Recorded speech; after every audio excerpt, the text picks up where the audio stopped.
Kalau WTO emang lagi lemah, lumpuh, dan sering gak adil buat kita, kenapa Indonesia gak keluar aja, bikin aturan sendiri, proteksi pasar sendiri?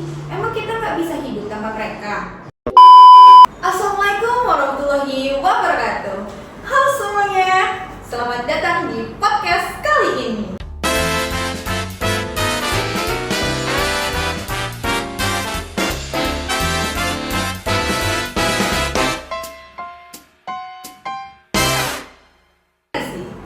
Hari ini kita bakal bahas topik yang lagi jadi bahan omongan di kampus. Kenapa WTO sekarang kayak lagi koma, tapi nggak mati-mati? Bareng aku hari ini ada formasi lengkap finalis kita. Yang sebelah sana ada Rausan. Halo. Ada Haikal. Halo. Ada Rafael. Halo. Dan ada Aldo. Halo. Sapa dulu untuk para pendengar kita. Hai semuanya. Sebelum kita masuk ke materi berat, aku mau fact check dulu nih, gimana kabar tugas hukum perdagangan internasional kalian? Aku dengar kemarin ada yang sampai begadang loh di perpustakaan gara-gara nyari jurnal buat sengketa nikel. Nah, itu aku sih jujur aja makin aku baca soal kasus nikel di Indonesia ini yang lawan Uni Eropa kemarin, makin aku tuh merasa hukum internasional tuh cuman panggung buat adu power politik. Pusing bacanya, mending ngopi dulu aja sih. Ya lah kan, kalau pikiran skeptis terus, hukum gak bakal jalan. Terus itu kan biar kita paham kalau di tengah kacau dunia, aturan tetap harus jadi harga mati. Tapi bener Din, tugas kali ini memang beda. Kita disuruh bedah pasal-pasal DSB secara mendalam, sementara sistemnya sendiri lagi macet total. Rasanya kayak disuruh belajar cara nyetir mobil yang mesinnya diturunin. Nah, makanya hari ini pas banget kita lagi ngumpul nih. Kita nggak cuma bahas tugas, tapi bahas masa depan kita sebagai calon praktisi hukum. Di dunia ini lagi berubah dari pedang tarif sampai ekonomi hijau, dan WTO itu ada di tengah-tengah semua itu. Cakep, berarti semua udah pada panas ya. Jadi tema besar kita hari ini WTO di ujung tanah, pahlawan atau penonton di era chaos. Kita bakal lihat di era ketidakpastian global ini, di mana negara dikit-dikit blokir ekspor dan peran tarif. Apakah WTO itu masih punya kesaktian buat jadi wasit? Wasit nih. Tapi kalau peluitnya disita sama pemainnya, ya repot juga sih. Nah, itu dia yang bakal kita kuliti habis-habisan selama beberapa waktu ke depan. Jangan kemana-mana, tetap di podcast kali ini. Oke, kita lanjut masuk ke inti masalah. Banyak yang bilang WTO itu macam ompong sekarang.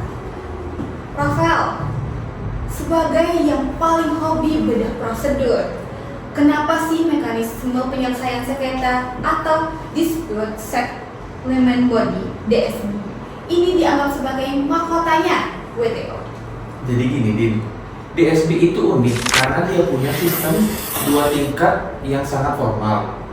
Pertama ada level panel, semacam pengadilan tingkat pertama yang memeriksa fakta dan hukumnya. Yang kedua, ada pihak yang nggak puas, mereka punya hak otomatis banding ke appellate body atau badan banding. Secara teknis, ini adalah sistem yudisial paling sibuk di dunia internasional. Betul. Dan yang bikin aku kagum, WTO itu punya compulsory jurisdiction, yang mana artinya kalau Indonesia digugat oleh Uni Eropa atau Amerika, kita nggak bisa bilang gak mau ikut. Kita wajib hadir dan patuh pada prosedur. Inilah yang mencegah dunia balik lagi ke zaman hukum rimba, di mana yang punya power militer besar bisa seenaknya ngatur tarif dagang. Tapi Jan, itu kan kalau sistemnya jangan nih. Sekarang partainya gimana? outlet banding itu jantungnya, tapi sekarang jantungnya lagi berhenti berdetak. Amerika Serikat sejak beberapa tahun terakhir dia tuh sengaja ngeblokir penunjukan hakim-hakim baru di bidang badan banding. Bentar-bentar kau. Kenapa AS sampai setega itu ngeblokir hukum hakim baru? Nah, ini kacamata realisnya nih. AS itu merasa badan banding itu terlalu sok tahu atau judicial overreach. Mereka merasa kedaulatan hukum mereka keganggu oleh putusan-putusan hakim WTO. Akibatnya apa? Sekarang badan banding itu nggak punya quorum hakim yang kuat untuk nyidang kasus. Dampak teknisnya parah banget. Din, kalau sekarang ada negara kalah tingkat panel, mereka tinggal ajukan banding. Tapi karena nggak ada hakim yang nyidang bandingnya, kasus ini bakal gantung selamanya di ruang kosong. Istilah karena appealing into the void. Jadi secara sengketa itu nggak pernah selesai dan negara yang menang di tingkat pertama nggak bisa melakukan pembalasan dagang secara sah. Bayangin, ini bikin kepastian hukum itu pelaku usaha itu jadi nol, investor jadi bingung karena main aturannya ada, tapi wasitnya nggak bisa niup bulut final. Ini alasannya kenapa banyak yang bilang WTO itu lagi dalam kondisi klinis atau koma. Tapi jangan lupa nih, meskipun badan banding macet, DSB secara administratif masih menerima pendaftaran sengketa. Negara-negara masih saling gugat, yang artinya meskipun sakit, semua negara masih merasa sistem ini adalah salah satunya tempat yang paling benar buat komplain soal dagang. Berarti masalahnya bukan di aturannya ya, tapi di kemampuan politik negara-negara besar ya. Nah, tepat banget Din. Hukum itu nggak pernah hampa udara. Di balik pasal-pasal DSB yang rumit itu selalu ada adu power politik antara raksasa-raksasa ekonomi dunia. Contohnya seperti Amerika Serikat dan Cina, Amerika Serikat dan AS gitu. Oke. Tadi kita sudah bahas wasit yang paling mogok. Sekarang kita masuk ke lapangan hijau yang paling panas buat Indonesia. Kasus nikel. Kita semua tahu Uni Eropa menggugat kita karena kebijakan larangan ekspor biji nikel. Aldo, kamu kan yang paling ngotot soal visi masa depan. Kenapa sih Indonesia ngotot banget di sini? Nah, gini Din, ini bukan cuma soal jualan batu atau tanah, tapi soal masa depan industri nasional. Indonesia ingin melakukan hilirisasi. Kita mau nikel itu diolah di sini jadi baterai, jadi komponen mobil listrik. Bukan cuma dikeruk dan dibawa mentah-mentah ke luar negeri. Secara visioner, ini adalah langkah agar kita tidak terjebak dalam kutipan negara berkembang selamanya. Tapi masalahnya secara teknis hukum, Uni Eropa menggunakan pasal 11 ayat 1 GATT 1994 sebagai senjata utama mereka.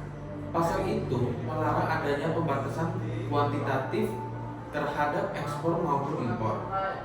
Di mata WTO, larangan ekspor biji nikel kita itu dianggap melanggar komitmen perdagangan bebas karena menghalangi akses negara lain terhadap bahan mentah. Betul ya. Jadi sebagai orang hukum, kita harus melihat bahwa WTO didirikan untuk menjamin predictability. Kalau setiap negara tiba-tiba menutup keran ekspor dengan alasan industrialisasi, rantai pasar global bisa kacau. Kita harus tetap bermain sesuai koridor hukum multilateral agar sistem ini tidak hancur total. Nah, di sini sih lucunya San. Kamu bilang kan kita harus patuh aturan nih. Tapi pernah nggak sih kamu lihat sejarah gitu loh? Negara-negara maju seperti Uni Eropa itu dulu juga melakukan proteksionisme. pas mereka lagi bangun industri mereka. Sekarang pas Indonesia mau melakukan hal yang sama nih, mereka teriak-teriak pelanggaran hukum internasional. Ini yang aku sebut tuh sebagai standar ganda. Mereka yang pas lagi di atasnya, mereka itu bilang fair trade gitu kan. Tapi yang pas mereka di bawah, mereka memakai dalih lingkungan lah, keamanan nasional lah. Karena posisi mereka yang industri mereka itu terancam gitu loh. Nah, aku setuju nih sama Ika. Indonesia itu sebenarnya sudah mencoba berargumen menggunakan pasal 20 PADT tentang mineral extraction. Kita bilang kebijakan ini untuk melindungi sumber daya alam yang bisa habis, tapi yaitu interpretasi panel seringkali sangat sempit dan lebih memihak pada kelancaran arus barang daripada hak pembangunan negara berkembang. Secara teknis, kita sekarang sedang berada posisi banding. Tapi karena badan banding atau appellate body sedang lumpuh seperti yang kita bahas segmen 1. Suatu kasus nikel kita ini jadi menggantung alias void. Ini sebenarnya memberi nafas buat Indonesia untuk tetap melanjutkan program hilirisasi sambil menunggu kepastian hukum internasional. Jadi, bisa dibilang Indonesia ini lebih memanfaatkan kematian klinis WTO ini buat kepentingan nasional kita ya? Kalau menurut aku sih bisa dibilang gitu. Dan menurut aku itu sah-sah aja nih dalam arena politik internasional. Karena hukum dagang itu bukan cuma soal teks di atas kertas doang, tapi soal bagaimana kita bertahan di tengah ego raksasa-raksasa ekonomi dunia. Tapi tetap ya, kita jangan sampai dicap sebagai negara pembangkang. Kita harus tetap menunjukkan etikat baik dalam reformasi WTO ke depan. Wah, panas banget ya. Satu sisi bicaranya soal aturan main yang adil, sisi lain bicara soal hak untuk maju. Tapi yang jelas kasus nikel ini adalah ujian terbesar sejauh mana WTO bisa mengakomodasi kepentingan negara berkembang di era yang kacau ini. Oke, kita pindah ke medan tempur yang lebih luas. Sekarang ada tren yang namanya onshoring. Dagang cuma sama teman aliansi doang. Dunia soal terbagi lagi jadi blok-blok kayak zaman perang dingin. Belum lagi perang Rusia Ukraina yang bikin aturan keamanan nasional jadi alasan sakti buat melanggar aturan dagang. Pertanyaannya, apakah WTO masih relevan di tengah perpecahan ini? Jujur Din, WTO itu lagi mengungkap ngejar ketinggalan di isu digital. Bayangin, e-commerce itu berkembang gila-gilaan, tapi aturan mainnya itu masih banyak yang pakai aturan tahun 94. Nah, itu zamannya internet masih pakai dial-up. Padahal kan sekarang kita bicara soal transfer data cross border, AI, dan ekonomi hijau. Nah, jadi itu yang jadi masalahnya dong. Sekarang itu negara-negara itu pakai alasan keamanan nasional untuk blokir teknologi atau produk dari negara rival. Dulu pasal 21 GATT soal national security itu jarang banget dipakai karena dianggap sebagai tombol nuklir hukum. Tapi sekarang semua negara itu dikit-dikit pencet tombol ini gitu loh. Kalau WTO nggak bisa definisikan apa itu keamanan nasional secara ketat, aturan dagang dunia bakal hampa karena semua orang punya alasan buat melanggar. Secara teknis ya kau, makanya muncul inisiatif alternatif kayak MPIA atau Multi Party Intern Appeal Arbitration Argument. Ini secara semacam skoci atau jalur alternatif buat negara yang masih pengen sengketanya diputus. Secara objektif, selama badan banding WTO masih macet, jadi daripada sistemnya mati total, negara-negara yang masih percaya multilateralisme bikin jalur bypass. Tapi ingat, MPIA itu cuma sementara. Kita butuh aturan main yang universal. Tanpa WTO yang kuat, ekonomi digital bakal jadi barat liar atau Wild West.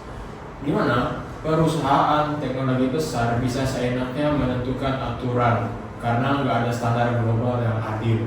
Nah, kalian jangan sampai lupa nih soal ekonomi hijau. Sekarang kan ada perdebatan soal pajak karbon di perbatasan atau biasa disebut itu border carbon adjustment. Yang mana negara maju bilang ini perhitungan, tapi negara berkembang curiga ini cuma buat proteksionisme yang gaya baru.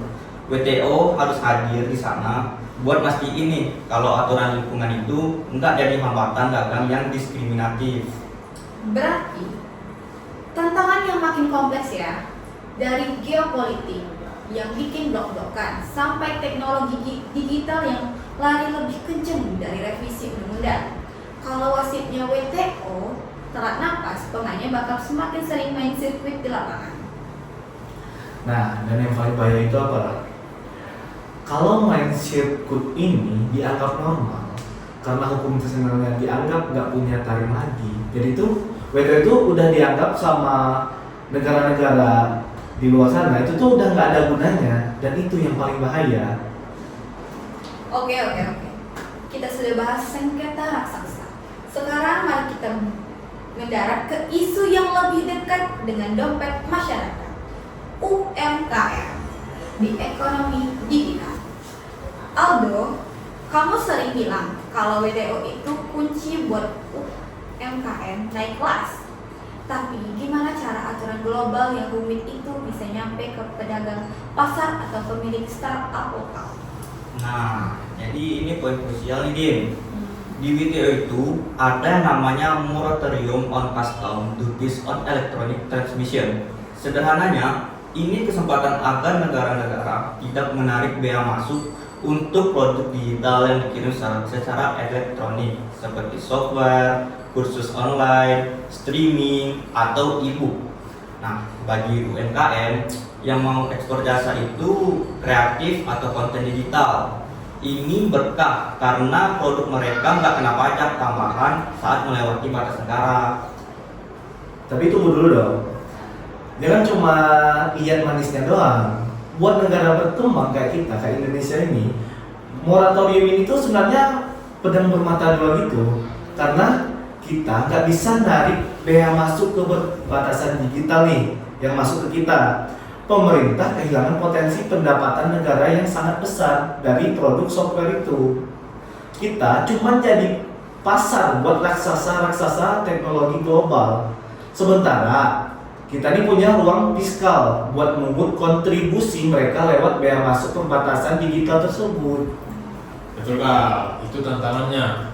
Tapi aku tetap setuju kalau kita butuh standar global yang seragam. Bayangin aja kalau moratorium ini dicabut tanpa aturan pengganti yang jelas. Startup lokal kita yang baru mau ekspansi ke Malaysia atau Vietnam bakal pusing karena tiap negara bakal punya skema pajak digital yang berbeda-beda.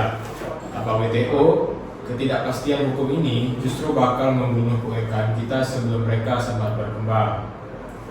Secara teknis ya, makanya sekarang ada yang namanya Joint Statement Initiative atau JSI on e-commerce. Ini bukan cuman soal pajak, tapi soal menyederhanakan birokrasi digital. JSI bertujuan menciptakan aturan main yang lebih adil, seperti pengakuan tanda tangan elektronik dan perlindungan konsumen online secara lintas batas. Tujuannya supaya UMKM kita bisa ikut bersaing di pasar global tanpa dihambat oleh birokrasi yang ribet dan diskriminatif. Nah, dan satu lagi nih, Dim, digital divide atau kesenjangan digital. WTO itu punya peran buat mendorong transfer teknologi. Kita jangan bicara soal aturan dagang, tapi juga soal akses infrastruktur. Kalau aturannya ada, tapi internet di pelosok Jambi belum stabil, ya UMKM kita tetap cuma jadi penonton di sistem multilateral ini. Nah, itu proses banget. Hukum perdagangan internasional itu jangan sampai cuma jadi instrumen doang buat memperlebar jurang antara yang punya teknologi dan yang cuma punya pasar. Kita ambil contoh dekatnya deh, seperti kayak masakan tradisional kita. Nah, mereka tuh pengen nih, mereka tuh harus belajar teknologi itu supaya tidak menjadi jurang pasar doang. Jadi mereka tuh bukan cuma jadi penonton gitu. Jadi mereka tuh juga harus bertarung di pasar yang mereka buat tersebut atau di pasar global. Berarti tantangannya adalah bagaimana membuat aturan digital ini enggak cuma menguntungkan si raksasa, tapi juga memberikan ruang napas buat pemain kecil agar enggak tergilas di jalan tol informasi ini. Oke, sebelum kita masuk ke babak penutup, aku udah rangkum satu pertanyaan paling pedas dari netizen di kolom komentar YouTube kita nih. Pertanyaannya, Kak, kalau WTO emang lagi lemah, lumpuh, dan sering gak adil buat kita, kenapa Indonesia gak keluar aja, bikin aturan sendiri, proteksi pasar sendiri? Emang kita gak bisa hidup tanpa mereka? Wah, ini pertanyaan sejuta umat nih. Siapa yang mau mudah? Nah, aku duluan deh. Din, dari kacamata realisnya, narasi keluar dari WTO itu kedengarannya patriotik banget. Tapi secara praktis, itu bunuh diri ekonomi. Aku sering bilang, keluar dari WTO itu ibarat kamu keluar dari grup WhatsApp komplek tempat kamu tinggal, tapi kamu tuh masih tinggal di sana gitu. Nah, dan kamu masih di sekeliling rumah orang yang di komplek itu. Kamu gak bakal tahu ada info apa di sana, ada masalah apa, dan kamu juga gak punya hak suara. Kalau ada tetangga yang bangun tembok nutupin jalan kamu, tapi kamu kena dampak kebijakannya doang. Nah, Indonesia itu butuh kepastian pasar nih buat ekspor kita. Nah, dan WTO meskipun pincang ataupun cacat sekarang, WTO ini adalah satu-satunya kontrak sosial dagang yang kita punya. Oke Kak, aku mau nambahin juga. Kalau kita keluar, kita bakal kehilangan status Most Favorite Nation atau MFN, yang artinya adalah negara lain bisa bebas dari pajak setinggi langit buat barang dari Indonesia tanpa takut digugat. Bayangin aja, kalau kopi atau sawit kita tiba-tiba dibayar 100% di Eropa atau Cina, dampaknya ke rakyat langsung. Biaya hidup bisa makin mahal karena barang impor bakal melambung harganya karena kita nggak punya perjanjian tarif lagi. Kita justru butuh WTO buat proteksi dari kesewenang-wenangan negara besar yang punya power yang jauh di atas kita. Gini ya, secara teknis hukum kita juga harus mikir cost of non-compliance. Kalau kita keluar, kredibilitas investasi kita bakal turun drastis. Investor internasional itu butuh kepastian hukum. Mereka bakal mikir 2 kali masuk ke negara yang nggak patuh sama aturan dengan dagang internasional, karena nggak ada jaminan kalau suatu saat hartanya nggak bakal dirampas lewat kebijakan sepihak. Jika opsinya bukan kabur atau keluar, tapi memperjuangkan reformasi dari dalam, kita harus ikut benerin sistemnya biar lebih adil buat negara berkembang. Nah, betul El. Apalagi kan sekarang eranya ekonomi hijau dan digital nih. Kalau kita keluar dari sistem, kita nggak bakal punya suara dalam menentukan standar lingkungan global yang baru. Kita cuma bakal jadi penerima aturan tanpa pernah bisa membuat aturan. Kita bakal main tertinggal di belakang tembok proteksionisme yang kita bangun sendiri. Nah, ini ya teman-teman yang bertanya tadi, intinya tuh kita tuh nggak bisa jadi pulau yang terisolasi dari dunia luar. Sedangkan di dunia yang sudah saling terhubung lewat rantai pasok global atau rantai dagang ini, Marah sama sistem boleh, kritis sama ketidakadilan itu wajib. Tapi keluar dari sistem tersebut tanpa rencana cadangan yang matang itu cuma bakal bikin rakyat kecil kita makin susah. Berarti pilihannya jelas ya. Tetap di dalam grup meskipun adminnya lagi nggak benar dan banyak anggota yang nyebelin, daripada keluar tapi jadi buta informasi dan nggak punya perlindungan sama sekali. Strategi kita adalah tetap bertahan sambil terus teriak soal reformasi. Gila ya, pembahasan kita hari ini benar-benar dalam. Kita sudah bedah dari masalah komanya badan banding, drama nikel yang penuh kepentingan nasional, tentang digital, sampai simulasi kalau kita keluar dari sistem global. Aku nangkap satu benang merah yang kuat banget. WTO itu ibarat wasit yang pelutnya lagi rusak.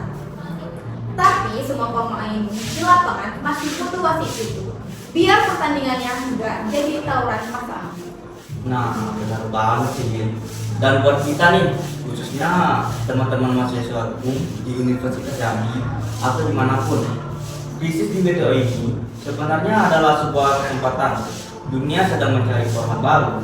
Krisis ini artinya bakal banyak isu hukum yang baru terbuka. Mulai dari jalur arbitrase alternatif seperti NPIA sampai penyusunan aturan ekonomi hijau yang lebih adil bagi negara berkembang.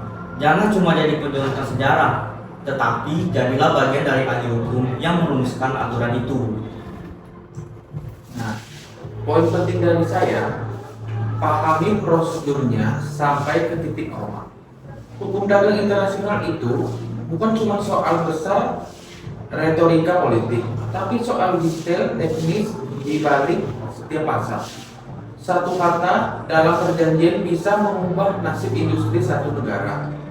Jadi, kalau mau melawan ketidakadilan global, lawanlah dengan data penguasaan prosedur yang mumpuni. Nah, dan jangan pernah lupa juga, hukum itu nggak pernah hampa udara. Di balik setiap gugatan, di balik setiap argumen hukum tentang WTO atau di WTO, selalu ada kepentingan politik dan ekonomi yang bermain di sana. Sebagai orang hukum nih kita harus punya kacamata kritis untuk melihat siapa yang sebenarnya diuntungkan dari sebuah aturan dan siapa yang sebenarnya dirugikan dari sebuah aturan. Jangan pernah mau dinina-bobokkan oleh narasi free trade tanpa melihat realita di lapangan. Oke, dari saya nih, meskipun sistemnya sedang sakit, tetaplah percaya pada sistem multilateral. Kenapa? Karena tanpa sistem itu, negara-negara kecil dan berkembang bakal habis dimakan oleh kekuatan raksasa. Ini benteng terakhir kita untuk menuntut kesetaraan di meja perundingan, bukan di medan perang. Mantap semuanya.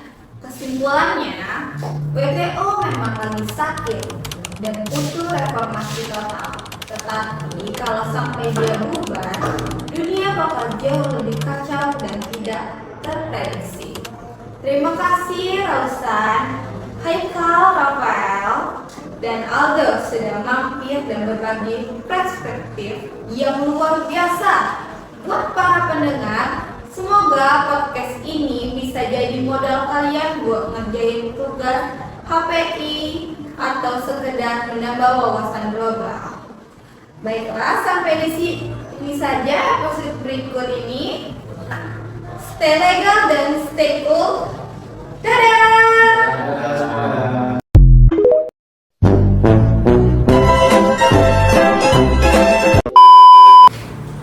Nah, itu lucunya si San. Seperti itu kan. Jujur, Din, WTO itu Belum, sabar. Ini Nih dia dulu, oke pindah.